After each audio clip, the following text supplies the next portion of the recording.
नीतू की उम्र सिर्फ 10 साल थी। गांव में एक छोटे से मोहल्ले में अपनी मां गंगा के साथ रहती थी। बदलापुर में करीब 15 साल पहले गंगा की शादी हुई थी। गंगा के पति भगत राम बाजार में एक दुकान पर नौकरी करते थे। आज से करीब 5 साल पहले भगत राम के सिर में तेज दर्द उठा। जब वो अस्पताल गए, वहां सारे टेस्ट हुए तो डॉक्टर ने बताया इन्हें ब्रेन ट्यूमर है। ये सुनकर गंगा की तो जैसे जिंदगी ही बदल गई। घर में रहने वाली देहाती औरत, जिसे बाहर का कुछ पता नहीं था, अब उसके सिर पर पूरी गृहस्थी का बोझ आ गया। साथ ही पति के इलाज के लिए पैसों का इंतजाम भी करना था। गंगा ने किसी तरह हिम्मत जुटाई और काम ढूंढने लगी। उसे कुछ घरों में साफ सफाई और खाना बनाने का काम मिल गया। सुबह जल्दी उठकर वो खाना बनाती,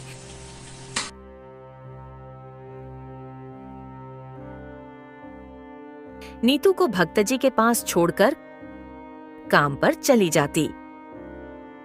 दोपहर को घर आकर बेटी को खाना खिलाती, खुद 2 निवाले खाकर फिर शाम के काम पर निकल जाती।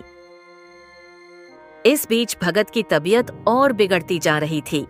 एक दिन जब गंगा अस्पताल में उनके पास बैठी थी तो भगत बोले, मुझे लगता है मेरे जाने का वक्त आ गया है। तू नीतू का ध्यान रखना, और वो घर मेरे पिताजी के नाम था, उसे कभी मत छोड़ना। बहुत मजबूरी हो तभी बेचना। नीतू को खूब पढ़ाना। गंगा बस रोए जा रही थी। अगले दिन सुबह भगत चल बसे। 2 दिन बाद ही भगत के रिश्तेदार घर पर हक जताने पहुंच गए। मगर अब गंगा पहले जैसी नहीं थी। भक्तजी के आखिरी शब्दों ने उसे मजबूत बना दिया था। वो सबके सामने खड़ी हो गई और बोली, ये घर मेरे ससुर जी के नाम था और मेरे पति उनके इकलौते बेटे थे। अब इस पर मेरा और मेरी बेटी का हक है। आप लोग यहाँ से चले जाइए। रिश्तेदार जो उसे कमजोर समझ रहे थे, चुपचाप लौट गए। कुछ दिन बाद उसने पैसे जोड़कर नीतू का स्कूल में दाखिला करा दिया। एक दिन जब गंगा शाम को घर लौटी तो नीतू ने कहा, मम्मी, आज एक आदमी आया था, ये खत देकर गया है। बेटा, जरा पढ़कर सुनाना, मुझे तो पढ़ना नहीं आता। नीतू ने लिफाफा खोला। माँ, ये तो इंग्लिश में है। इतनी इंग्लिश तो मैं भी नहीं जानती। गंगा ने खत संभाल कर रख लिया।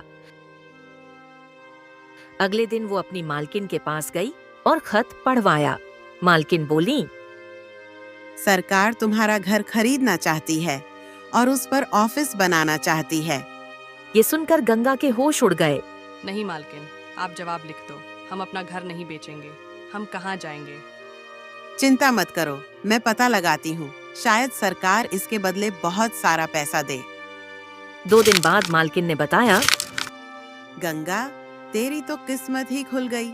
इस घर के बदले तुझे करोड़ों रुपए मिलेंगे। तू इससे भी बड़ा घर ले सकती है और फिर कभी काम करने की जरूरत नहीं पड़ेगी।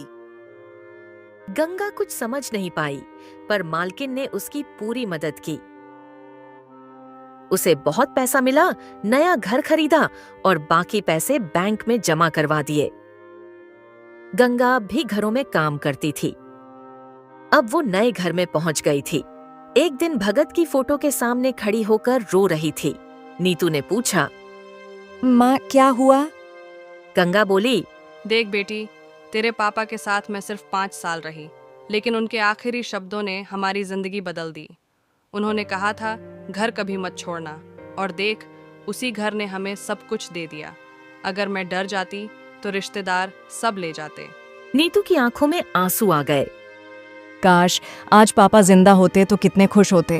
बेटी, वो तो अपना काम कर गए। अब उनकी आखिरी इच्छा पूरी करनी है। तुझे बहुत लायक बनना है। माँ, तुम चिंता मत करो, मैं जरूर पापा का नाम रोशन करूंगी। वक्त बीतता गया। एक दिन नीतू कलेक्टर बन गई।